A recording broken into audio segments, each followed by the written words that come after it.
હાલમાં જ Udhna police station વિસ્તારના એક સોસાયટીના સીસીટીવી પોલીસ પાસે આવ્યા હતા કે જેમાં બે દીકરીઓની છેડતી કરતો એક વ્યક્તિ નજરે ચડ્યો હતો. એ બાબતને લઈને પોલીસે અલગ અલગ ટીમો બનાવી અને એને શોધવાની તજવીજ ચાલુ કરી દીધી હતી. આ ઘટનામાં પોલીસે જે એરિયા છે કે જેમાં ખૂબ જ ગલી કૂંચીઓ આવેલી છે અને બહુ બધા મોટા પ્રમાણમાં સીસીટીવી પણ નાના નાના દુકાનોમાં અને આસપાસ આવેલા છે. તો આ બધા સીસીટીવી ફૂટેજીસ ચેક કરવાના શરૂ કર્યા હતા. આ માટે અમારે વધુ ટીમની જરૂરિયાત હોવાથી ઝોન 2 પોલીસ જે છે વિસ્તાર અમારો, એમાં 5 પોલીસ સ્ટેશનના સર્વેલન્સ સ્ટાફના માણસોને બોલાવી મોટા પ્રમાણમાં ટીમો બનાવી હતી. આ ટીમોની સાથે સુરત શહેરની ક્રાઇમ બ્રાન્ચની ટીમો પણ આ કામે લાગી હતી. બધાએ એક થઈ અને જે એક યુનાઇટેડ એક વેમાં આગળ કામગીરી શરૂ કરી હતી. જુદી જુદી ટીમો બનાવી અલગ અલગ લોકેશન ઉપરના સીસીટીવી ચેક કર્યા હતા. લગભગ 700 થી વધારે સીસીટીવી અમે આમાં ચેક કર્યા છે અને છેવટે પોલીસને સફળતા મળી હતી.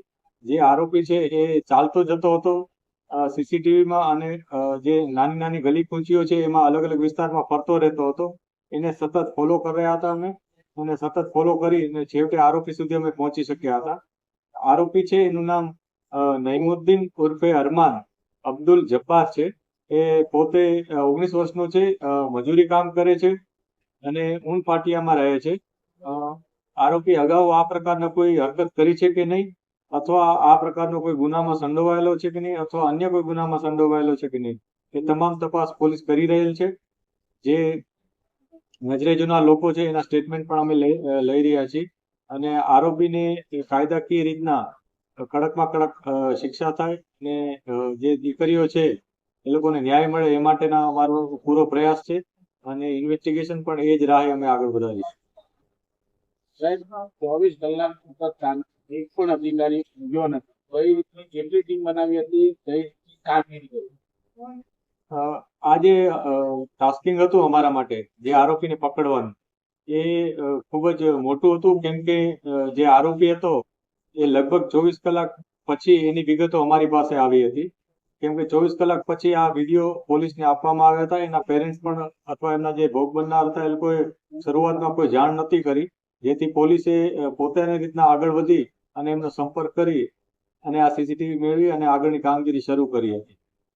24 કલાકનો આ અંતર કાપવામાં અમારે ખૂબ જ મોટી ટીમની જરૂર હતી, જેથી અમે લગભગ 70 થી 80 પોલીસ કર્મચારીઓની ટીમો આમાં લાગી હતી.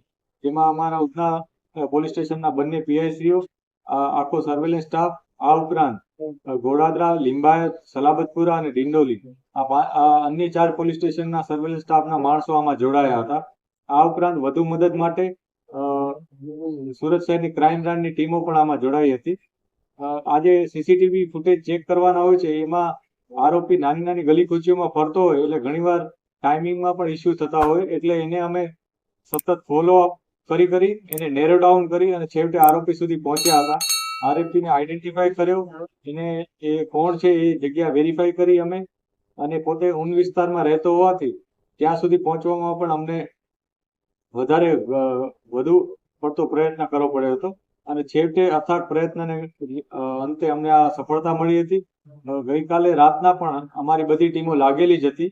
રાતના સમયમાં પણ અમે સીસીટીવી બધી જગ્યાએ જોતા હતા અને એને ચેક કરી, એમાં આરોપીની મુવમેન્ટ ચેક કરી અને છેવટે આરોપી સુધી પહોંચી શક્યા હતા. સર, એવો કયો ક્લુ હતો જેનાથી પોલીસ આરોપી સુધી પહોંચ્યો હતો? આરોપી જે રીતના મુવમેન્ટ કરતો હતો એમાં એની જે વર્તન હતું એ, આ ઉપરાંત એની જે ડિરેક્શન હતી એ ક્યાંથી આવ્યો હતો, કઈ રીતના, આ બધી બાબતો અમારી એક ટ્રેન્ડ ઓલા તરીકે હોય જ છે. અમારો જે સ્ટાફ હતો એ વેલ ટ્રેન્ડ છે આ બાબતે, અને એ લોકો પોતાની જે ડિટેક્શનની ટેકનિક્સ છે એના અલગ અલગ એંગલથી ચેક કરી અને એ લોકો છેવટે એમાં સફળતા મેળવી. સર, આરોપીનો એક હાથ પાકો છે, એના સુધી પોલીસ પહોંચી?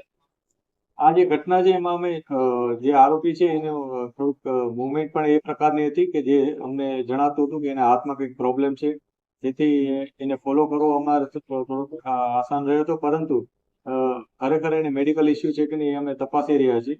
એ કઈ રીતના અહીંયા આવ્યો હતો, એનું મુખ્ય કારણ શું હતું, આ વિસ્તારમાં શું કામ ફર્યો હતો, અગાઉ કોઈ દી આ જગ્યાએ આવ્યો છે કે નહીં, એ બધી બાબતો અમે ઇન્ટ્રોગેશનમાં અત્યારે તપાસી રહ્યા છીએ.